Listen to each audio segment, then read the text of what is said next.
Hello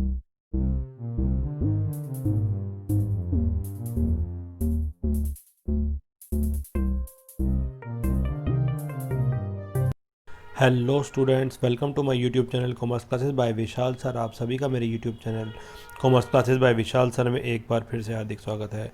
बच्चों, आज हम क्लास 11 सब्जेक्ट बिजनेस स्टडीज़ और इसमें भी हमारी ये यूनिट 3 कह लीजिए या चैप्टर 3 कह लीजिए, ये चल रहा है और इसमें public, private and global enterprises है ये। अब इसमें भी हम आज मोस्ट इम्पॉर्टेंट टॉपिक पढ़ेंगे, ग्लोबल एंटरप्राइजेज़ और मल्टीनेशनल कंपनीज़। इसको शॉर्टकट में बोला जाता है MNCs। मल्टीनेशनल कंपनीज़, MNCs क्या होती हैं, ध्यान से देखिए। मल्टीनेशनल कंपनीज़ क्या होती हैं? Company carrying on business in 2 और मोर कंट्रीज़। एक ऐसी कंपनी जो अपना बिजनेस चलाती है 2 या 2 से ज़्यादा देशों में। Number second, company that operates in several countries, जो बहुत सारे कई देशों में या बहुत सारे देशों में ऑपरेट्स करती है अपने बिजनेस को। Number third, company has factories, branches और offices in more than one country. जिस कंपनी के फैक्ट्रीज, ब्रांचेज और ऑफिसेज एक से ज़्यादा देश में होते हैं।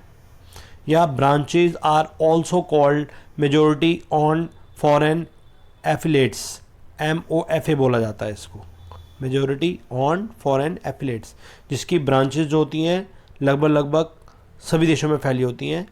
ये एक एग्जांपल दे रहा है, जैसे आपने एडिडास का नाम सुना होगा, ये एक MNCs कंपनी है। क्या होती है multinational companies? It is also known as multinational companies. इनको मल्टीनेशनल कंपनीज भी कहते हैं। मल्टीनेशनल, जो एक से ज़्यादा देशों में फैली हुई है, मल्टीनेशनल कंपनीज। और ट्रांसनेशनल कॉरपोरेशन भी बोला जाता है इनको, ग्लोबल जेंट भी बोला जाता है, वर्ल्ड एंटरप्राइज भी बोला जाता है, इंटरनेशनल एंटरप्राइज भी बोला जाता है, और MNCs भी अलग अलग नामों से जाना जाता है। ये एग्जांपल दे रखे हैं, बहुत ध्यान से देखें। बहुत सारी कंपनीज के हैं, गूगल है, कोका कोला है, याहू है, सैमसंग है, मास्टर कार्ड है, फेसबुक है। ये सारी क्या है? ये सारी के सारे यूट्यूब हैं, ये सारे अमेज़ॉन हैं, ये सारी मल्टीनेशनल कंपनी के ही एग्जाम्पल्स हैं। ये आप ध्यान से देखिए, आपको अच्छे हो जाएगा। Number 1, Hindustan Unilever limited. इसका नाम हिंदुस्तान से शुरू जरूर है, लेकिन है ये multinational company. ITC limited, Suzuki, Maruti Suzuki, पहले कोलैबोरेशन था, अब सुजुकी नाम से गाड़ियाँ नहीं। सारी क्या है? एग्जाम्पल्स है मल्टीनेशनल कंपनीज के। जो इनका क्या होता है, प्रिंसिपल प्लेस तो एक किसी भी एक कंट्री में होता है, लेकिन ब्रांचेस पूरे वर्ल्ड में, पूरे अलग अलग देशों में फैली होती हैं। इसको मल्टीनेशनल कंपनीज कहते हैं। ठीक है, क्या फीचर्स होते हैं इसके? ग्लोबल एंटरप्राइजेज या MNCs, मल्टीनेशनल कंपनीज के क्या फीचर्स होते हैं इसके? ध्यान से देखिए। Number 1, huge capital. They have large capital investment as they are running large scale business units. ये इनकी बड़ी लंबी, काफ़ी बड़ी मात्रा में कैपिटल इन्वेस्टमेंट होती है as they are running large scale of business, क्योंकि ये बड़ी बड़ी बिजनेस यूनिट चलाते हैं। ठीक है, तो काफ़ी ज़्यादा खर्च भी करते हैं उसके हिसाब से। Investors and financial institutions of the host country will be ready to invest in MNCs because of their credibility. तो जितने भी इन्वेस्टर और फाइनेंशियल इंस्टीट्यूशंस होते हैं, वो जो भी होस्ट कंट्री के होते हैं, जिस कंट्री में बिजनेस करती हैं, वहाँ वो इन्वेस्ट करते हैं इन कंपनियों में, क्योंकि ये इनकी क्रेडिबिलिटी होती है। फॉरेन कोलैबोरेशन होता है इसमें। ग्लोबल एंटरप्राइजेज या MNCs usually collaborate with Indian companies, both private and public sector. ये कोलैबोरेट मतलब मिलजुल के काम करती है, कोलैबोरेशन से काम करती हैं, उस देश के प्राइवेट और पब्लिक सेक्टर से मिलकर काम करती हैं। By this both the parties will be benefited by sharing technology, brand name etcetera. इससे दोनों को फ़ायदा होता है। जो MNCs कंपनी है वो अपनी टेक्नोलॉजी और अपग्रेडेशन सब चीज़ें शेयर करती है, ब्रांड नेम भी शेयर करती है, और जिस देश में काम कर रही है उस देश वालों के भी, जो प्राइवेट और पब्लिक सेक्टर है, उनको भी फ़ायदा होता है। तो दोनों के बीच में टेक्नोलॉजी, ब्रांड नेम, ये सब कुछ कोलैबोरेशन के थ्रू होता है। जैसे एग्जांपल है मारुति सुजुकी। आप ध्यान से देखिए, इंडिया की नंबर 1 सेलिंग कार है ये मारुति सुजुकी। आज भी सुजुकी के नाम से गाड़ी आ रही है, इसके नाम से। तो ये इसी का एग्जांपल है फॉरेन कोलैबोरेशन का। मारुति जो था इंडिया का बंदा था, और जो सुजुकी था वो जापान का था, तो ये मिलकर MNCs बनी है। इसमें फॉरेन कोलैबोरेशन होता है।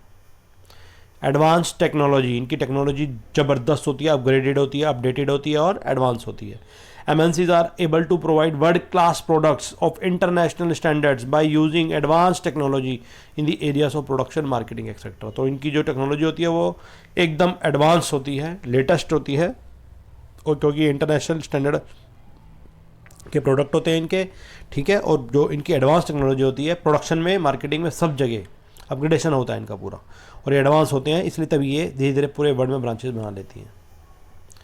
मार्केटिंग स्ट्रैटेजी, इनकी जो मार्केटिंग स्ट्रैटेजीज़ हैं वो बहुत ज़बरदस्त होती हैं। They adopt aggressive marketing techniques to increase the sales in the short period. ये एग्रेसिव मार्केटिंग टेक्निक्स अपनाती हैं, बहुत तेज़ी से जो मार्केट में पकड़ करती हैं, जिससे इनकी सेल्स बहुत तेज़ी से बहुत ही कम समय में बढ़ जाती है। तो ये इनकी क्वालिटी है, इनका फीचर है कि ये जो है मार्केटिंग स्ट्रैटेजीज जो हैं ज़बरदस्त अपनाती हैं।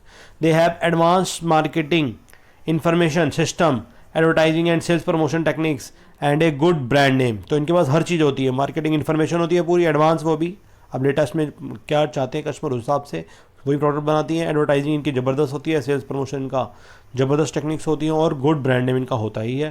तो इसलिए मार्केटिंग स्ट्रैटेजीज इनकी बहुत एडवांस होती है और बहुत जल्दी ये मार्केट में पकड़ बना लेती हैं। एक्सपेंशन ऑफ मार्केट टेरिटरी,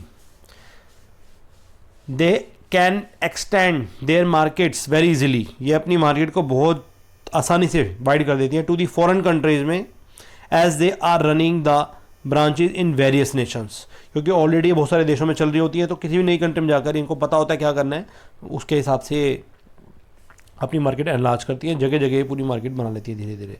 जैसे एक नई कंपनी आई है गाड़ियों में कहेंगे तो MG हेक्टर, मोरेस गैरेज करके आपको नाम सुना होगा, MG हेक्टर करके एक कंपनी गाड़ी का नाम है। और एक किया कंपनी आई है, साउथ कोरियन कंपनी है किया। ये दो गाड़ियाँ जो इंडिया में अब ज़बरदस्त सेल चल रही है दिवाली के टाइम पे इनकी। तो ये क्या है, MNCs के एग्जाम्पल्स हैं। प्रोडक्ट इनोवेशन, इनका जो प्रोडक्ट इनोवेशन होता है, नए नए प्रोडक्ट को इनोवेट करती रहती हैं। Their product are always highly innovative होते हैं, as they are running their own research and development. जो इनका रिसर्च डेवलपमेंट खुद का होता है, wing for developing new product and superior designs for existing product. तो जितने भी एग्जिस्टिंग चल रहे हैं उनके सुपीरियर डिज़ाइन देती हैं, और ये जितना भी रिसर्च और डेवलपमेंट का काम होता है खुद रखती हैं। ये विंग इनके पास खुद होता है, और यही रिसर्च किसी भी बिजनेस के लिए बहुत बड़ी चीज़ है, इंपॉर्टेंट है। क्योंकि क्या कस्टमर चाहते हैं ये चीज़ रिसर्च की जाती है, और उसके बेस पे कस्टमर की रिक्वायरमेंट के बेस पे ही सारा माल जो होता है वो बनाती हैं, और वो फिर ज़बरदस्त चलता है और ज़बरदस्त बिकता है। तो ये इसका एग्जाम्पल है प्रोडक्ट इनोवेशन फीचर्स। आगे है सेंट्रलाइज कंट्रोल, इनका जो कंट्रोल होता है सेंट्रलाइज होता है। The headquarters of an MNCs can exercise better control over the operation and its branches in various countries as they operate within the policy of framework of the parent organisation.